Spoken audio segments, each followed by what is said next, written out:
told you about the showdown brewing on Long Island, but really representing the whole country. It's happening in New York at my high school. The Massapequa School District is fighting to keep its beloved name, the Chiefs, as it's been through the 1950s. This comes after New York State moved to ban Native American imagery in public schools. Now, district leaders are turning to former President Trump and asking him to sign an executive order to override the state. The battle over tradition, identity, and government overreach is just heating up over and over again, and the president is up for the challenge. And the woman leading the charge for the administration is Education Secretary Linda McMahon. Madam Secretary, thanks so much for joining us. Can you update us on why this fight is so important to you and the administration? Because I know why it's important to me. Well, Brian, and thank you very much, and I thoroughly enjoyed my visit of your old high school as well, and saw the passion. I mean, that day that I was out there, we had chiefs from some of the surrounding areas. I bet we had 200 people to show up in support, and so we thoroughly investigated. When I say we, the Office of Civil Rights at the Department of Education thoroughly investigated what was going on in Massapequa and found them to be in violation of Title VI because they looked at, the chiefs, they looked at other Indian names, primarily the chiefs, but they don't look at, the other nationalities. We have the Scottish Highlanders, we have others. They don't go after them. They're only going after the Native Americans, and so that's a violation of civil rights. We gave them an opportunity to resolve it, a 10-day opportunity, which is mandatory for us. Their response was definitely no. So since they were in violation, we have turned it over to the Office of Civil Rights, and as of now, they are continuing to use the chiefs while this pending with the Department of Justice. So while they wait and see if they do it, what they're saying is if you don't change your name, we're going to stop giving you state funds, but they can't do that while the investigation's happening. They're asking for an executive order. Will that be necessary? Are you considering it? Well, the president, I know, is considering it. I can't speak for him, nor would I want to get out in front of him, but I'll tell you, he is really hot on this issue because he thinks it's so incredibly unfair. So I want to go to a big success story. And when we saw the anti-Semitism raging on college campuses before Donald Trump had won the election and taken over, I was outraged, and I don't think enough people were.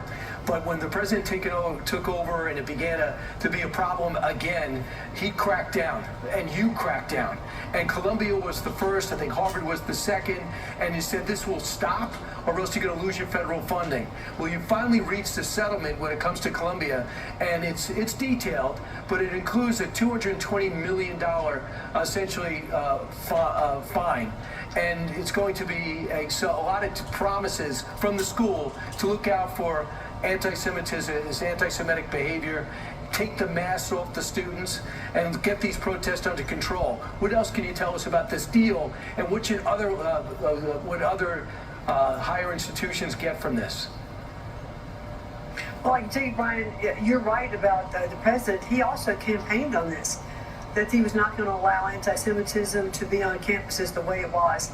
And so when he came in, we started looking at this right away. I'm pleased with the deal that we reached with Columbia.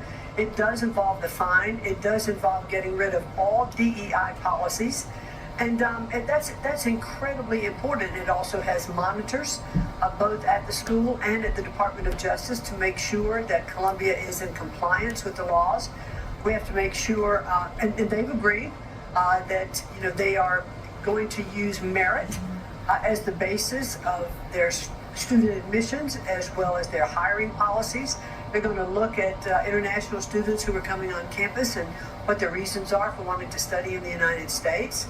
Because we know that when we had a lot of these policies that were allowed to ferment, that's when, the rioting broke out, the anti-Semitism broke out, and Jewish students need to feel safe on campuses. All students need to feel safe to go to class on campus. And that wasn't going anywhere. And the anti-Americanism's got to stop within these Middle Eastern programs.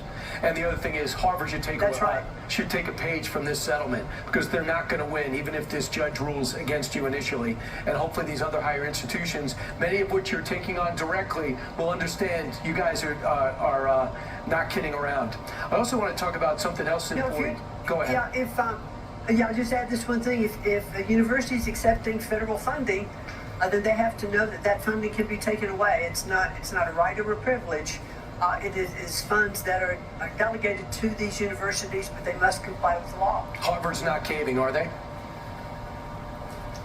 The lawsuit is ongoing. We are still at the table talking with Harvard. We hope the Columbia deal will be a template not only for Harvard, but for other universities around the country. And I think that it's going to be. Great.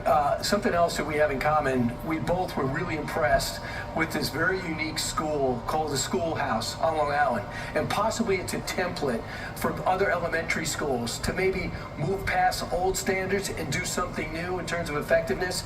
What should everyone know from the Schoolhouse that you picked up when you expanded your visit? You went from Massapequa to Suffolk County, over to Northport.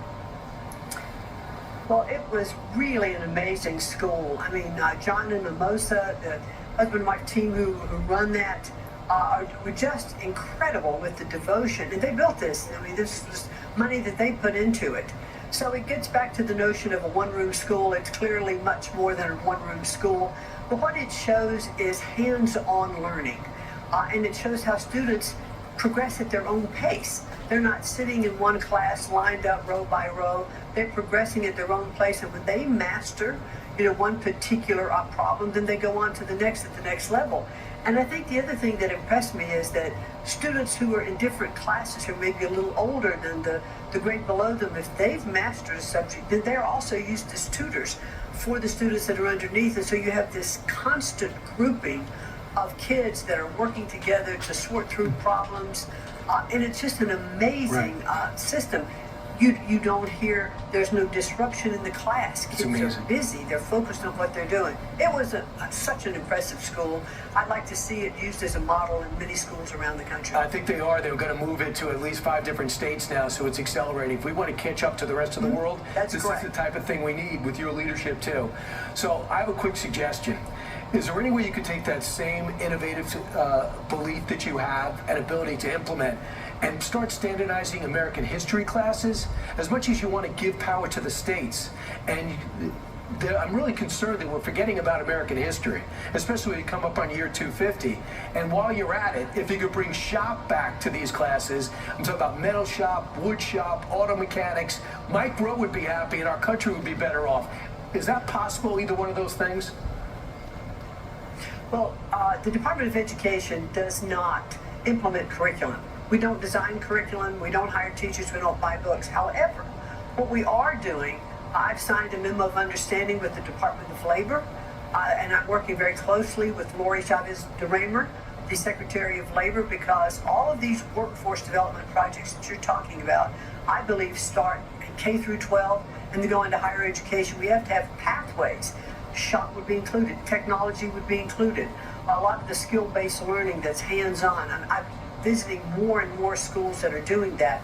So as we take those best practices and offer them to different states and say, look what this state is doing, provide them with toolkits to say, oh, we can take part of this and put it into our curriculum, we're going to see more and more of that happen across the country. That's my goal.